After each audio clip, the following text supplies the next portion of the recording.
Satu tangan Dimas yang lain merobek blus sifon Riana dan menampakkan pelindung buah dadanya yang berwarna merah jambu. Aliran bening membanjiri wajah Riana yang merah ketakutan. Matanya terpejam erat dengan isakan tertahan. Bibir Dimas perlahan menuruni leher Riana yang sudah ia penuhi tanda merah, lalu bermain di tulang selangkah wanita itu, sedangkan tangannya merajalela menjelajahi tubuh Riana. Dimas mengangkat wajahnya. Dia menyentuh pipi mantan istrinya Erik itu dan mengelusnya. Perlahan dia pun menyeka basah dari wajah Riana. Sayang, maafkan aku, tapi aku tidak bisa kehilanganmu. Aku akan menyuruh Ayu aborsi kalau kamu tidak bisa menerimanya. Aliran hangat dari netra Riana semakin deras mengalir. Tubuhnya gemetar tidak terkendali dengan keringat dingin merembes keluar dari setiap pori-pori kulitnya.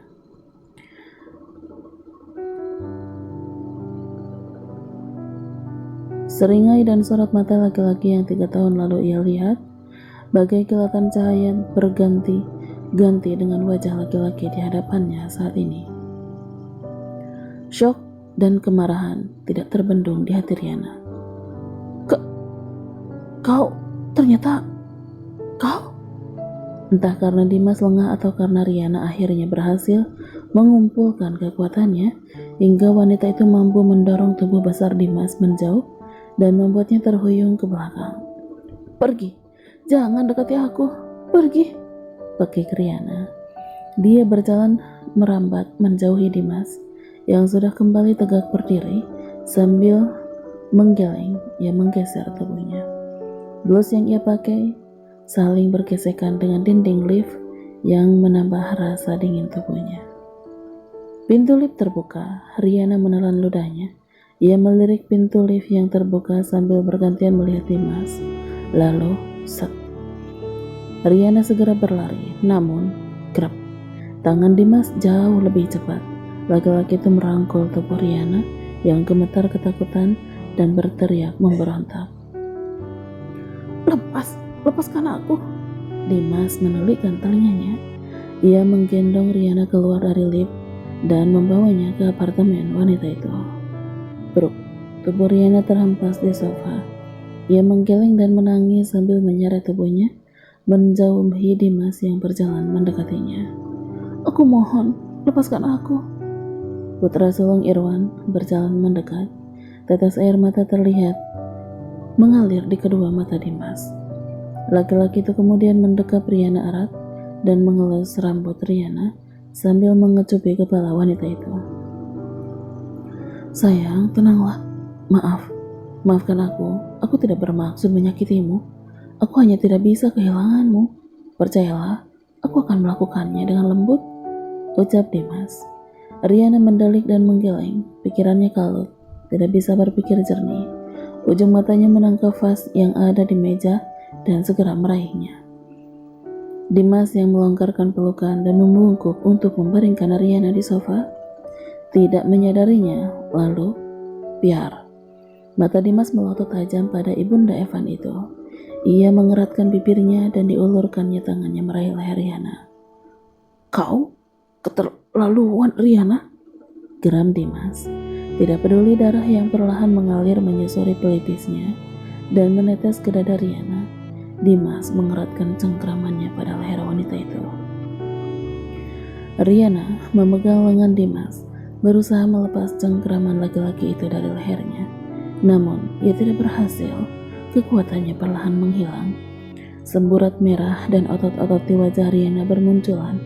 Mata indah Riana yang berkaca-kaca perlahan menjadi merah darah. Aku mencintaimu, tapi kau mempermainkan aku? Tekanan cengkraman Dimas semakin menguat. Riana semakin tidak bisa bernapas. Penglihatannya berkunang-kunang, disertai denyut kepala yang tidak tertahankan. Evan, maafkan Mami. Erik, jaga baik-baik anak kita, pesan Riana yang hanya mampu ia ucapkan di benaknya.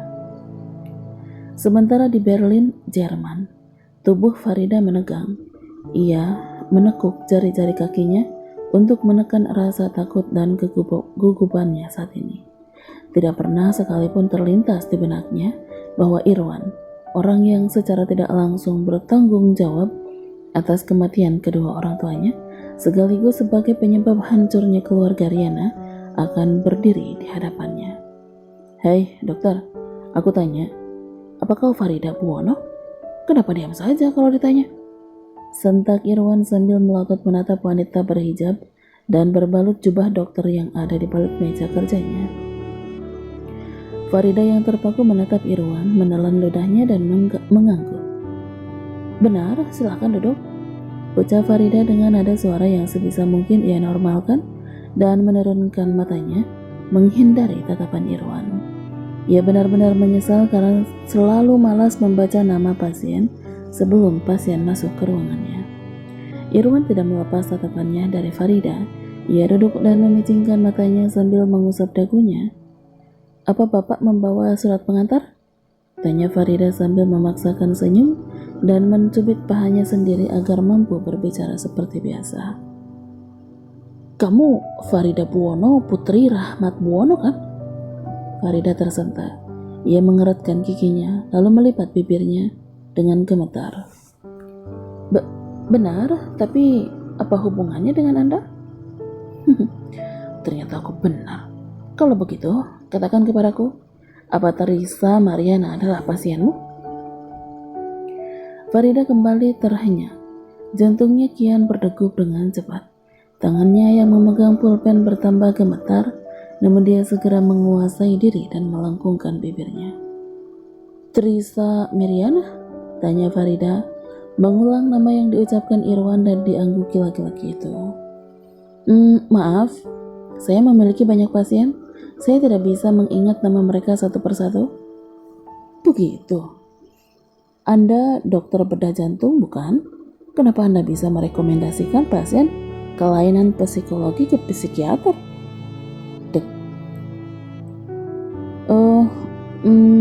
Kalau dia adalah salah satu pasien saya dan saya mendapati dia membutuhkan pertolongan psikiater, maka saya akan memberi rujukan," dalih Farida. Irwan manggut-manggut, namun laki-laki itu terlihat belum yakin dengan jawaban dokter di hadapannya itu. "Dan itu psikiater yang kliniknya 1 jam jauhnya dari tempat ini. Kenapa tidak di rumah sakit ini aja? Di sini kan ada bagian psikologi juga." "Dokter Hesov adalah psikiater senior." Irwan tersenyum seringai. "Aku rasa aku tidak mengatakan padamu siapa nama psikiaternya." Farida menghela napasnya dengan berat, matanya berkedip cepat dan membasahi bibirnya. Ia lantas memberanikan diri menatap lurus ayah Elena itu. "Pak Santosa," panggil Farida seraya berpura-pura melihat kartu pasien di tangannya di mana nama Irwan tercantum. "Anda datang kemari untuk menginterogasi saya atau konsultasi masalah bedah?" Irwan menaikkan alisnya dan terkekeh, namun beberapa saat kemudian wajahnya berubah dingin dan pengis. Laki-laki itu kemudian berdiri dan membungkuk. Brak. Irwan menggebrak meja Farida dengan kedua tangan yang sekaligus dijadikannya sebagai penumpu badannya. Pelan namun pasti, ia mendekatkan wajahnya pada istri Andre itu. "Farida, aku ingat kalau kau adalah teman main anakku, Elena. Karena itu, aku akan melepaskanmu kalau kau bicara jujur. Tapi, kalau sampai aku tahu kau membohongiku, percayalah, kau juga akan segera menyusul kedua orang tuamu. Kau mengerti?" Ancam Irwan dengan suara rendah dan mengintimidasi. Farida melebarkan matanya. Gigi-giginya bergemelatut menahan geram, sekaligus rasa takut yang mendalam. Geram karena dia tidak mampu membalas ketidakadilan yang dialami orang tuanya, dan takut bila sesuatu terjadi kepada dirinya. Karena pagi ini ia mendapati bahwa dia tengah mengandung anak pertamanya yang ia dan suaminya nanti selama 5 tahun. "Pak Santosa, saya tidak tahu mengapa Anda mencari pasien saya yang bernama Teresa, tapi saya bisa beritahu Anda, setiap ucapan dan tindakan yang Anda lakukan saat ini, semua terekam CCTV. Jika terjadi sesuatu pada wanita yang Anda cari, Atau kepada saya, maka bersiaplah berakhir di jeruji besi? Mata Irwan membola. Dia menegakkan punggungnya dan mencari kamera yang dimaksud Farida. Laki-laki itu mengepalkan tangannya ketika dia mendapatinya. Dia segera beranjak dari ruangan itu dan tidak payah berpamitan. Farida menarik napasnya lega. Ia meraih gelas air putih di mejanya dan menenggaknya habis. Ia pun segera meraih ponselnya dan menelpon seseorang. Halo, Irwan baru saja ke kantorku. Dia tahu kalau aku yang merekomendasikan Teresa ke Dr. Hesov. Oke, aku akan telepon Andre supaya menjemputku. Terima kasih. Tangan Farida masih bergetar saat ia menutup panggilannya. Ia memejamkan matanya sambil bersandar pada kursinya. Namun seketika dia tersentak kala mengingat sesuatu. Ya Allah, dokumen pergantian identitas Riana, seru Farida panik. Ia kembali meraih ponselnya dan dengan gugup menekan nomor sang suami. Beberapa kali dering masih saja panggilannya tidak terjawab. Masa Allah, Andre kan lagi sidang sekarang. Aduh, bagaimana ini? Gumam Farida. Tidak mau membuang waktu, wanita itu lantas mengambil jaket serta tas jinjingnya dan segera pergi.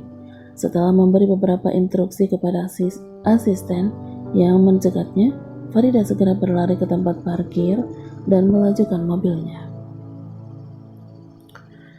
Dalam balutan jas lengkap plus kacamata yang bertengger di pangkal hidungnya, seorang laki-laki berjalan bak seorang pembisnis dan masuk ke dalam lobi apartemen yang berada di pinggir kota Berlin itu.